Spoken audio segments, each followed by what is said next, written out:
Welcome to Three Generations, the podcast where three friends from different generations and diverse walks of life come together to explore, debate, and celebrate the world around us. Meet Jess, the millennial of the group. Tech savvy and socially conscious, Jess offers fresh perspectives and a passion for innovation and change. Then there's me, Julia. I'm the Gen Xer known for my independent spirit and pragmatic approach to life. I bring experience and a no-nonsense attitude to our discussions. And finally, Marie, our boomer, who adds wisdom and a wealth of life experience. Her perspectives are shaped by decades of witnessing societal shifts and cultural evolutions. Together, we navigate through a variety of topics, offering our unique viewpoints from our distinct generational backgrounds. While we may not always see eye to eye, our love for each other and commitment to healthy discourse keeps us united. So sit back, relax, and get ready to dive into the dynamic and ever-evolving dialogue of three generations. We promise to challenge your thinking, broaden your horizons, and maybe even make you laugh along the way. Let's get started. Yes. Yo, yo, yo. Good morning, good afternoon, good evening. Greetings wherever you are, whatever time you're listening to this at. Welcome to the Three Generations podcast. We are so excited to have you guys. We're so excited to do this. We just want to come straight out and thank you for your support. We appreciate you guys. We love you guys. So today's agenda, ladies. Yeah, what's on your mind? We need to talk about handling miscommunication through different generations. Come on. So how do we handle the miscommunications through generations? So biggest things for my first takeaway when we think of that, right? Through the biggest thing that comes to my mind is just miscommunication through family. Because we've heard Marie say so many times, well, we did things differently, we communicated differently and stuff like that.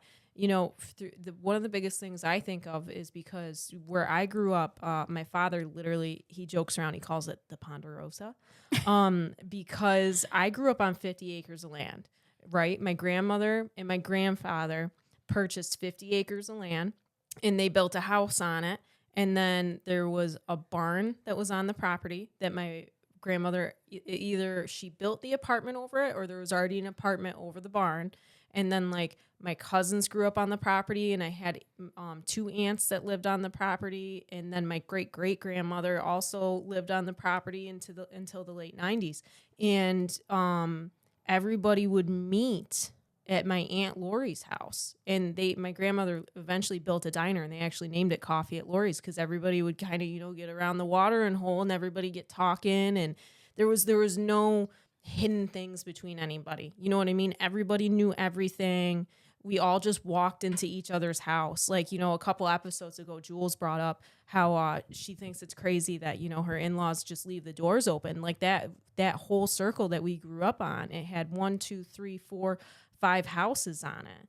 You know what I mean? And everybody just left their door unlocked. No one called and said, hey, are you busy? Can I come over? Like we just walked in your house. Like it didn't matter if you were in the shower, you're on the throne, whatever you're doing. We just walked up in your house. You know what I mean? Absolutely. It's just, hey, who's here? Open the fridge, whatever. So there was no boundaries really. But as I get older, one of the things that I truly value is some parts of my privacy. Now that I'm married, I've been married, I'll be married for 8 years next month. And I've been, with my husband, Keith. Shout out, Keith. I love you. I love that man. And there's like a level of privacy that I have with him, right? Like there's a level of boundaries that I have with things that happen between me and him that I do not just share with everybody, right? Versus at that table having coffee at my aunt's counter, you know what I mean? Everything was open. You know what I mean? Like, oh, I heard what's going on with this? Well, we got into it. I'll tell you what. I told him this. And that's what, and everybody's like, yeah, girl. Like everything was open versus now I'm in a place where it's like, yeah, that ain't cool. You know what I mean? Like, I don't want everybody to know my business. I don't want everybody to know everything that's going on. And it's absolutely, created a little bit of a rift because if I hear some information going somewhere that I did not want it to go, you know what I mean? Yes. that they'll be like, what you mean? What do you mean? Why can't I tell? And I'm like, no, because I just have this level of like, that's my boundary. You know what I mean? So what do you guys think? What do you guys think of when you hear about miscommunications with other generations? Me personally, I think I find a lot of times because I'm older, but I also think I'm pretty different from a lot of older people in my generation.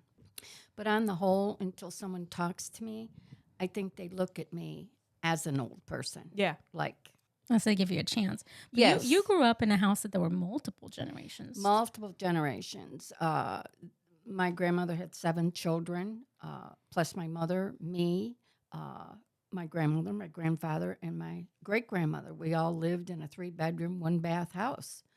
We didn't even know we were poor until later on in life. Yeah. But we've always been a really big family. Even when everybody became adults, everybody went home for Thanksgiving, which was my grandmother's house. That was home. Mm-hmm. Even though I have traveled and lived so many places and so many houses, home to me was always my grandmother's house. Right. And so it was nothing at holiday times. There'd be 25, 26, 27 of us. But we all communicated, we all talked, but even so, it was brought up in that generation where you did not speak about certain things that went on in the house. That was like the golden rule. Yeah, you didn't talk to other people about it. Not even other family members. Right. And so I'm still kind of that Yeah. private. There's very few people that I would say that I trust. That you let in. You let in, yeah. I mean, even when I went through my divorce, nobody in the family had any idea what was going on in that household. Right. Because you didn't speak about it. Right. But today, I think everything is put on social media, and it blows my mind. It's like, why would you tell the world? Why do you want to talk about that? Why would you tell the world? Why do you take a picture of your food? You can't. But the thing of it is, Julia, is it's out there. You can never take it back. Yeah, the internet's forever. But even social media, I find that becomes kind of sometimes generational too. Like I see more mature folks on Facebook, and I see younger folks using Instagram. Yes. Yeah, it's not the same.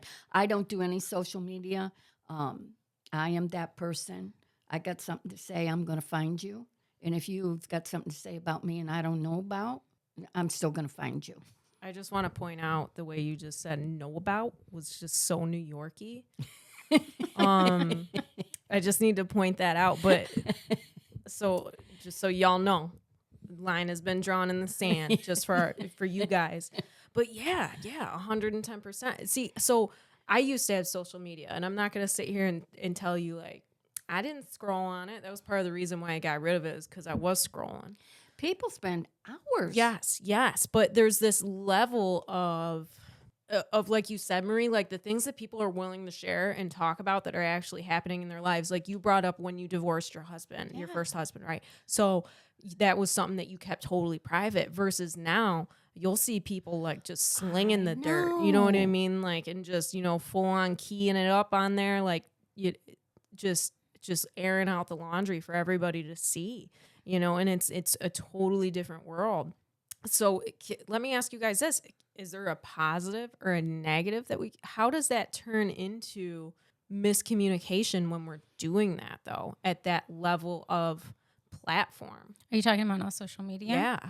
Oh, that's a tricky one, because I think we all get very brave sometimes behind the social media, and we don't pay attention to the kind of things or kind of impressions people are making of us, especially if someone maybe doesn't know us and is looking us up, and it's like you're telling them like you're something that happened to you or some food that you posted. I mean, you start to form opinion whether you like it or not. Like I might have an opinion of someone that's like thinks it's important to tell me what kind of lunch that they had. But additionally, now that we're age we're in, I actually just started seeing that in my workplace. Is that employers are looking for what your social presence is on Yes. social media. That's very true. What are they saying? Do they sound combative? Do they sound like a divisive Your person? Are they character. angry? Are they 100%. very emotional? On you know, it factors into your opinion about that person. And so here's the question, Julia. Through social media, is that really who you are, or is that who you're presenting? Right. Is that a form of miscommunication? And it comes back to what you say. Now the employer is looking at this. Is it really who you are? Do you not get a job because of foolishness? You might get denied opportunities.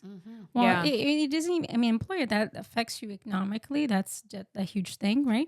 But even like, say you met someone and you're going to date them, you might Exactly. scour the online space and see what their presence is like there. What are they like? What are your impressions? So, but I don't think that people are always as socially conscious about that. And then for the little ones, because I got to bring it back to being a mom, is Absolutely. that I think that people also, they put out sometimes people are putting things out there that are what they'd like to project there, and it's just not real life. Yeah. Right. And Yes. younger people have to be reminded about that. This is not really real life. This person's not really this polished Yeah. or looking like this, or even the picture, could be enhanced Yeah. and have Look at filters the on fruit. it. Look at the fruit of that miscommunication, though. And what are you saying too when Right. you're deciding to put like your things up? Like, I have social media and it can be distracting, so I got to watch that. But I'm also I've learned to be the hard way more conscious with it. Like, I wouldn't go and post my vacation pictures on there. Yes. Tell everybody where I've been or yes. how great my life is. Yeah. I'll share privately with my friends maybe, but I don't think I'd put that on social media. Yet people do, and Yeah. people form an opinion. And I did when I, what do you call it? When I still had social media, I just squirreled out there for a moment just so everybody knows. But when I had social media, I would post all that stuff. Like, I used to go to Florida 3-4 times a year, do like a long weekend down there because I have family down there, and I would post everything. If Keith and I went somewhere, I would post everything. And I don't know why I did it. You know what I guess it was just like looking for that instant gratification. You know what I mean? But that dopamine hit. yeah. Well, and you get caught up in it. Mm-hmm. And then once you do it once, and then, Yeah. I've never understood it. Yeah. But the good part of it is you do receive, if you get past all the craziness, foolishness, whatever you want to call it. But there's certain things that are on social media. And I think that's with anything. There's always good. There's always bad. Right. It's whatever we make of it. But like I don't go on it anymore. But I miss seeing what's her name on Saturday mornings. Oh, Gina Linus. Gina Linus. Yeah. She does her thing on Facebook. Yeah. And I really enjoy Yeah. her. So I mean, there's always good. Yes. It still goes back to decisions, Yeah, it does. consequences of your decisions. Yeah. Yeah, it does. And I think that the miscommunication part is exactly what we were talking about. Somebody says something foolish, Mm-hmm. then this one tells this one, Mhm. this one, and then it gets Yeah. back to you. Telephone. Exactly. Telephone. That whole telephone thing, and then Yeah. it gets back to you. Instead of just going to the person, Going to the source. saying, hey, Yeah. this doesn't work for me, and this Yeah. is why. Well, how can we correct Yeah. this? And it's so easy to get, and it's more than just personal life. It happens in the workplace too, where like All one the person will hear time. one thing, but like, being somebody who wasn't in leadership, right? You're always going to get a different point of view. Like anytime you get one story, there's always going to be a little bit of miscommunication in it, right? Because Agreed. they're gonna explain it from their perspective, from the point of view of how they feel like they saw it, right? So they'll have their own personal twist on it. But I feel like that's why it's so important to always take a step back and say, I need to, depending on the level of it, right? If it's something very simple, but if it's something serious that can have serious, implications attached to it, you should always, especially if it's going to completely deter your opinion of a human being, and you have to be with this person. You know what I mean? Like, let's say, for example, Marie, let's say, for example, you're running an event, right? So Marie does outreach events for people that don't understand. So let's say Marie's running this event. Someone gets recommended, hey, this person's great, hardworking, they're really good with logistics, they'll be really useful to you. And you're like, oh, okay, awesome. And then I come to you and say, yo, Marie, you got to hear what, I heard this person did. You know what I mean? And it's one of those things, not saying that Marie would form an opinion, but this is an example. So you have one person over here that's saying this person's great. They'll be able to execute for you great. But then I come to you and I say, hey, but which one's true? You know what I mean? So I feel like we need to make the courageous decision to go and speak to them that ourselves if we have that opportunity. That's what I was just going to say to you. What would I do? Yeah. Because you know me well enough. What would I do? Yeah.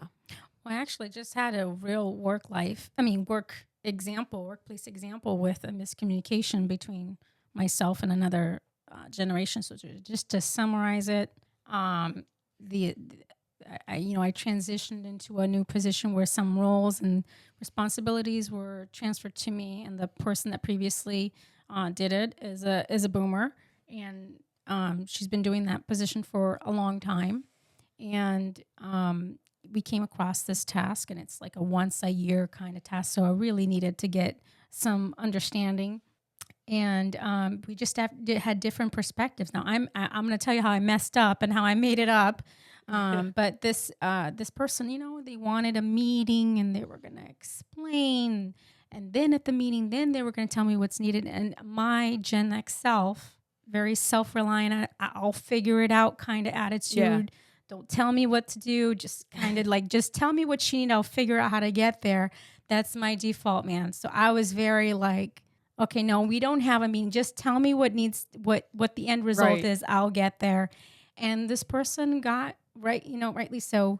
I mean, I didn't say it this way, but that's the tone of what in essence, what I was communicating. Yes. And the person was very offended, by it. They've been doing this for a long time. They want to make sure it's done well, but they also, from that perspective, from their generation, there was this desire. This is the place that they're in at the moment. They want to transfer the knowledge. They want to teach and explain and have that opportunity. And I was, in my default self, I was just denying them that. So I wasn't showing them their value or experiencing that. At the same time, I have, that about myself. So I had to come back and go, I'm really sorry. I want to do things. I know it's important to do this right. This is also a value for me to get this done right. And, and I do want to learn from you, but maybe we can come like at a compromise here where you can at least tell me what the ingredients of this pie is. Right. Tell me what I can do in advance so that we're not like, oh, now you got to pull this information and that information. Let me just pull the information and have everything ready, and then we can make this recipe together. Yeah. But at least tell me the ingredients, because my self-reliant self at least just wants to know, what am I getting into here? Right. So I had to apologize and really bring it up. And I'll say this now, I'm going to plug this in here. I got a lot of that understanding from this book from Tim Elmore called A New Kind of Diversity, where it explains the different generations. All our generations are affected basically about what was going on in the world during our formative years. And that shapes, generally speaking, who we are. So Gen Xers are like to be self-reliant, do it myself based on things that were happening to us. We were latchkey kids. We were largely left to our own devices. We had to figure it out. We didn't have people taking care of us. So we grew up with this kind of attitude. That's kind of like how we get our flavor and so forth.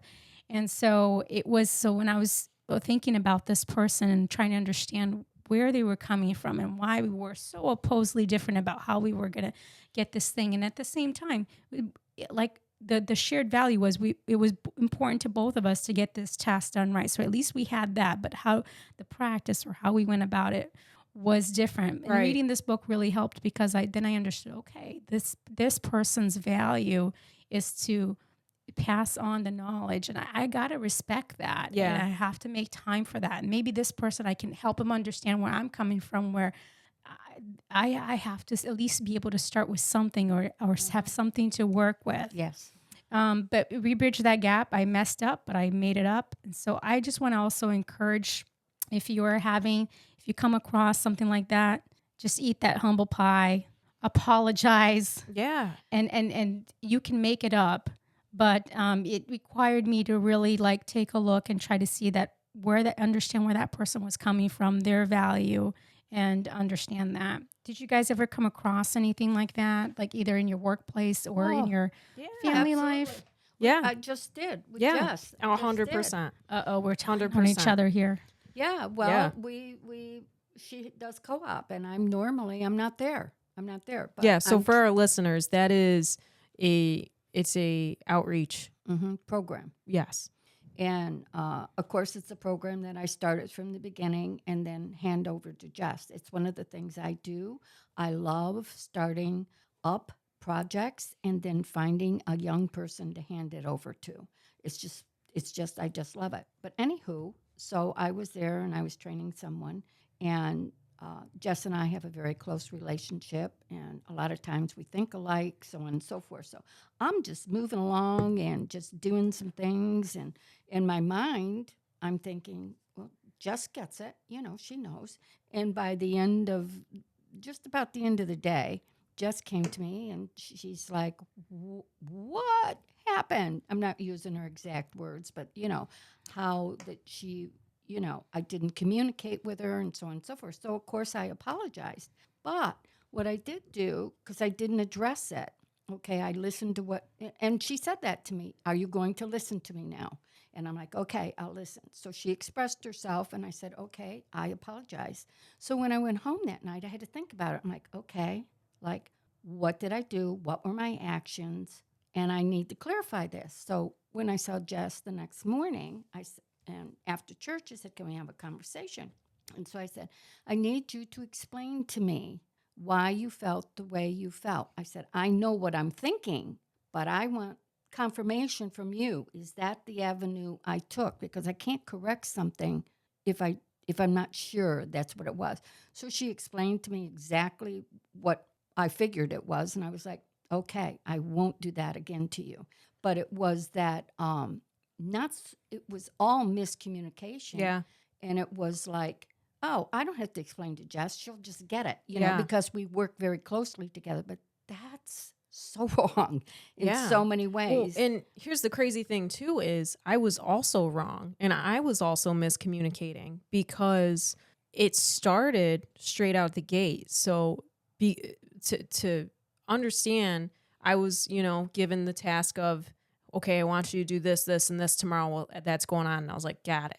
And then throughout the day, everything was changing, and I would be going to execute what I was told to do, and then she was like, what are you doing? And I was like, what do you mean? What am I, girl? You know what I mean? And instead of stopping in that moment, and because I realized it was a miscommunication, right?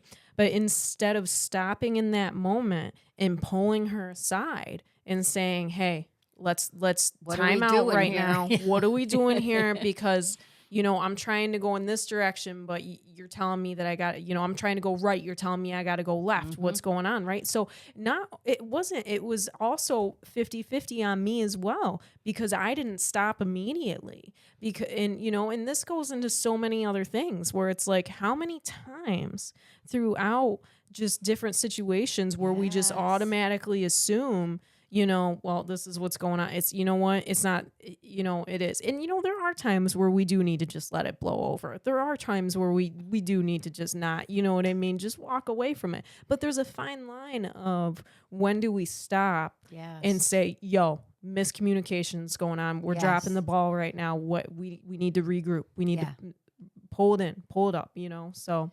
And so those are both examples of exactly what we're talking about.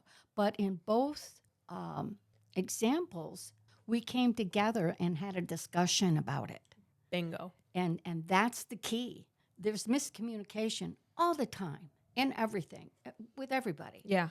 But it's just like just says, don't let it go. Yeah. And Julia, take your step back and go, okay, what part of this am I playing? And where did it go wrong? Yeah. Where did Yeah. it go wrong? And then get together with that person and have that communication and say, listen, we need to sort this out. This is, let's get together and correct it, because neither one can correct it if you don't know what the other one is thinking. Right. You have no idea. Right. And your thoughts are not my thoughts. Right. Right. And so I think that's one of the basics.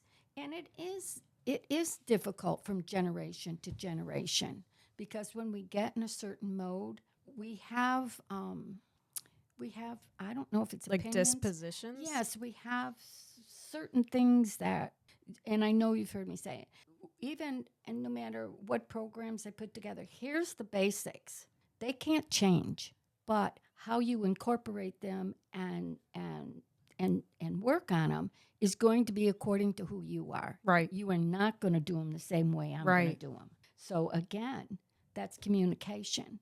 And but I think it's very difficult now between the very younger generation, and I don't know all the names, and us, because I think what's happened with my age is they've dug in. Yeah. They've dug in, and it's like they don't appreciate me. They don't want to hear what I have to say, so I'm not going to say anything. And when you do that, not only is there's no communication, It's an unhealthy boundary. well, it'll go down quickly. Yeah. It'll go down very Yeah. quickly. And then you lose that connection. Yeah. You lose that connection. And both suffer, because you're not learning from the younger and they're not learning from the older. Yeah. Because we both, regardless of what generation it is, we both have things that are important. Yeah. That we've done, Something to bring to the table. Our experience, Yeah. right? Bring it to the table. And you've heard me say it to you, and I know Julia has too. I'll give you options. It's still up to you to pick one. Right. But you listen to the options, and you may not even pick either one of them. But Yeah. you've heard, and now you can make a decision Right. accordingly. Right. But to shut each other off is not the answer. No, It's not the answer. Well, how do you think that the evolution of communication technology has affected generational interactions? Oh, a lot. Mm-hmm. A lot. There's a lot of things that I get. I will ask you both. You know that. I get stuff all the time tech-wise, and I'm like, I've got no clue what this is. You know? So, but this is what I'm talking about. Instead of just playing stupid and staying back and saying, well, I'm not tech. Yes. So I'm not going to ask. Yeah. Not me. I'm going to ask. I have no idea what this is. Help me here. Yeah. Versus inverse with that. My father really struggles with technology, and I don't know what generation he falls into, but he really, really struggles with technology. He's got a smartphone, and that is stretching it, right? But for example, just to pay your bills, to get regular communications, everything's through email now. Mm-hmm. And just handling any of that stuff, he's like, well, why can't I just do it over the phone? And they're like, well, we're going to do it through email. He's like, I don't want to do it through email. Mm-hmm. Like, we have an email address set up for him, my sister and I, but he doesn't want anything to do with it. You know what? He is completely shut down to it. So you have that other side of it where it's like he's completely shut down to it, and he's just fine and dandy living his life like that. You know what I mean? Yes, but what happens, Jess, is you and your sister come and make the arrangements for him. Yes. But there's many of us that don't have children like that. And now they're a lost generation. Yeah. But here's the same question, Jules, between you and your daughter. Is there a division there? I don't think that there's a division yet because of her age and because I limit what kind of technology that she has. And that's kind of getting tricky because other parents have different standards. So she's got, it hasn't become a problem yet, but I know she's got friends who have mobile phones, and she's not going to have a mobile phone. I even limit her internet usage, because it's just too much at play there. But I find that so Isabella's like right between Gen Z and Gen A. I would say she's probably Gen Z, considered Gen Z. She's very comfortable now with, she can like text. She doesn't have a phone, but it comes through like a text. Yeah. She's comfortable doing that, where I don't mind text, but I think some things you got to pick up the phone and call, man. Some things that comes in conversations got to have over the phone. Yes. But some generations are just really have a lot of anxiety or not as comfortable with talking over the phone. Yeah. I'll tell you something that dated me. So I was having an interaction with a millennial, and she said, I sent her a card in the mail because I still like doing that sometimes. Yes. Right. And she's like, she said, she sent me a text, just saying she got it, and she thought it was so sweet and appreciated. She's like, you and my grandma are the only ones that send me stuff in the mail. She's like, it's like a lost art. I didn't know that people still did that, still communicated to each other via email, no, via mail, via regular mail. Oh my gosh. And I was like, I felt like, oh my God, I'm so old. But I mean, to me, I honestly didn't think about that. And I didn't even factor that somebody might have an experience like that where receiving something in the mail. Because I think there's a right context for everything. Difficult conversations, I want to see you in person, man. That kind of thing. That some people would just not have that kind of experience. And even in our own group, so listeners, you're going to get an insight as to how we work here offline is we communicate various ways, and because we're all so busy and we're all so different in our lives. One of the ways we communicate is with an app that works more like WhatsApp. It's called Voxer. It does the same thing. Yes. And that works pretty much for all of us.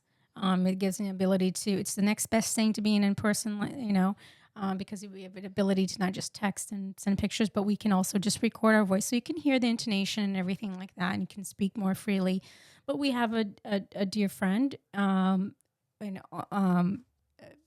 in the group, who that just doesn't work. That communication just did not work well for her. She's the meet in person kind of gal, or talk on the phone, and unfortunately with the different schedules, it doesn't always work. So, and then I have people that at work, for example, who are younger and will come to a point where maybe we got to have a crucial conversation or something that's just more sensitive to type all out and all that. And you request a meeting in person, or you want to call them directly on the phone. They're like, no, just text, please. And you got to go through that. Like, well, we could. We could, but is this right? Is this going to be received well? And is this the right it can be so misconstrued for that? It can be taken the wrong way. There's just a lot of room for stuff. Not every conversation should be via text, but it's also understanding that some people's experience is where text is the only way that they're comfortable communicating. There's a lot of anxiety, or they're not even comfortable talking in person. That's really sad. But that is a reality that we're contending with. Yeah, it is. Well, again, I think that comes down to whether it's work or whatever it is. Yes, there's compromise, but also you do have to compromise when it comes to an older generation. It's not how we communicate. Yeah. Me, I'm big on text, like FYI, okay? Yeah. You need to know this. That I can send that out, no problem. But when it comes to a conversation, you're going to get the text from me, I need to see you. Can you make the coffee shop at 10:30? Can you, Right. It's just, to me, that's to avoid miscommunication. Yeah, I agree with that. Well, and it invokes a level of seriousness too. Well, you know what I mean? You know how a person is really feeling. Yeah. You're just reading some words. Yeah. I mean, sometimes, like, you'll say, hey, like I just sent one the other day. I said, hey, I haven't seen you in a while. Is everything okay? And then the person turned around and called me. And that's all she needed, was to know that somebody... The door's open. The door is open. And I never would have got how she felt by a text or an email. No, never. It's a conversation. Yeah. And she could have just texted me back and said, yeah, things have been tough, but I'm fine. What's that mean? Yeah. What's that mean? What level of tough are we talking? Yeah. Yeah. And so, again, we're right back to the same thing. Even though there's a generation gap, we have to work at it and pull a compromise. And I just actually, again, I'm telling on myself, oh boy, what is this podcast doing to me? Girl. Oh my goodness. I just had it at work because so my Gen X self that wants to just move at the speed of light, let's just get things done and checked off and all that. I typed an email and it was very direct. And it was like, boss man needs this. That's exactly what happened. Like the boss man needed that. Yeah. But the person receiving it, they needed the, hi, how are you? I'm fine. It would be great, like if this could happen, it's important to this person. Do you think you can make that work? Like all of those fillers. Mm-hmm. And I didn't think about any of that context. That's so important. And Yeah. if I was just say to you, hey, boss man needs this, you hear me and like you can have all the body language you'd know. But I bet you it would hit you different, even though you know me. Right. If you got an email from me that says, hey, boss man needs this. Because I don't know how you're feeling at the time. If you had enough coffee yet. The way it comes through, it's like, man, Julia's like demanding this of me. Oh, yeah. Whereas if I just say it, I could have just said the same thing to her. And you know me. You could see, like, I'm not mad. Mm-hmm. And, hey, boss man needs this. Oh, yeah. I had to deal with that so much. And Marie, I know you can relate to this. When I was in different management or like team roles, there's people that I would have to look at and I would have to request things differently. You know, and it definitely, like, I remember I had 3 assistant managers under me at one point, and I had to speak to all 3 of them completely different ways. Mm-hmm. You know what I mean? There was one that I could just look at and say, hey, you want to get that order done, before 4:00 today? I just want to get it done. And he would be like, oh yeah, no problem. Yep. You know what I mean? But if I spoke to the second one that way, the level of offense that would have came over him, because I would have to look at him and say, hey, listen, dude, I'm scheduled out at 4:00 today. I've really got to get this schedule done for 2 weeks from now. And I have also got this report that I have to send in because it's Thursday. Do you mind knocking out that order for me while I'm getting this done so we can get it done before I have to leave today and I can look it over before you submit it? You know what I mean? Like, I would have to explain that to the other one that way. I'm literally still asking the same exact thing. Yes. I'm still asking for the same exact result, but I just had to form it differently. Right. And then the third one, also a completely different way. I would have to communicate that. Do you know what I mean? So it's knowing your audience. And I think that comes with time. But here's the thing now, going back to miscommunication, when we're not taking the time to have these one-on-one conversations, to have these conversations just to pick up the like personality traits, I guess you could say, of other people, to know how they take in things or how they give things out, to know how to communicate to them. Like you were just saying, Jules, it can be taken so differently. You know what I mean? I can look at one person and say, hey, go take out the trash, versus like you said, hey, boss man wants this. You could go say that, but to this person, you have to say, hey, I've got this going on right now. Do you mind running? And you know what I mean? But it's knowing your audience, and that's something that we lose through that one-on-one conversation. Yes. And that so leads to miscommunication. Yeah. It's again, it's knowing who you're speaking to. Yeah. Your words matter. Yeah. And when you can throw a text together and you know me, I'm the short person. I'm like, I'm going to say what I got to say, and I'm moving on. Just giving you a thumbs up. But that's why we get along. Yeah. Yeah. But again, it does come down to, even when I'm training someone, how to communicate so that they get it. And that's why I meet them.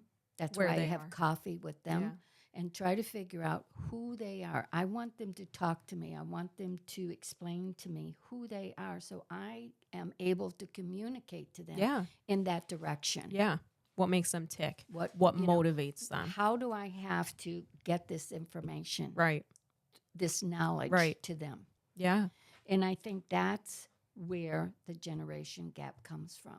They are the younger. They're so good at this, the thumbs. Yeah. They're so good at it. And they get it. They have all these, what do you call them, Jules? Emojis? Initials, emojis, initials. Oh, you're talking like the slang? Yeah, I don't know what it is, Yeah. and I get it. And I'm asking you, or what's this mean? Yeah.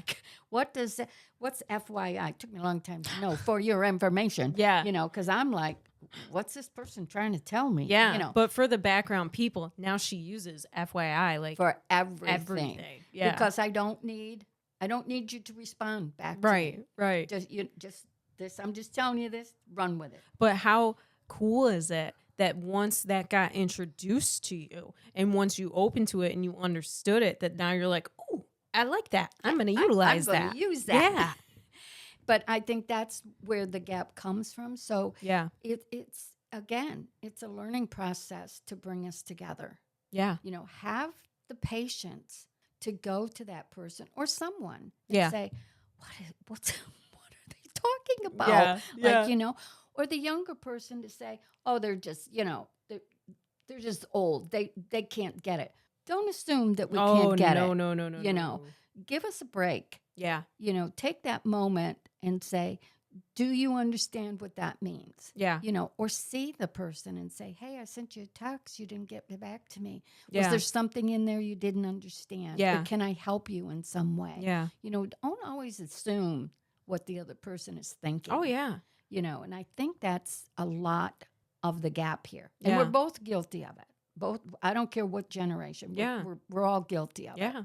it. But we, again, take that moment, step back, Yeah. and go, okay, what's happening here? Yeah. And it's so important because it's like you said, what miscommunication can happen from us not responding? Oh, And I've had some detrimental communication. I've got family members right now that are no longer speaking to me over miscommunication. And it was literally, these people live in different states. You know what I mean? So conversations happen, far and few between, and I think I was working like 50 hours on night shift, like for like a month straight for something. I can't remember what it was, and then I was helping out in 2 different type of outreach programs. And then I was also asked to speak at a conference for one of those too. So I was like, I was running like nobody's business. Somebody texted me like a huge thing, like just catching up with me quick.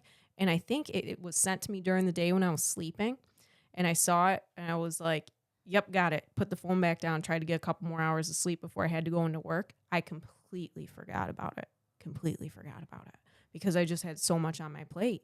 So cut to weeks later, I realized, oh my goodness, I never texted them back because I was just so caught up in everything that was going on.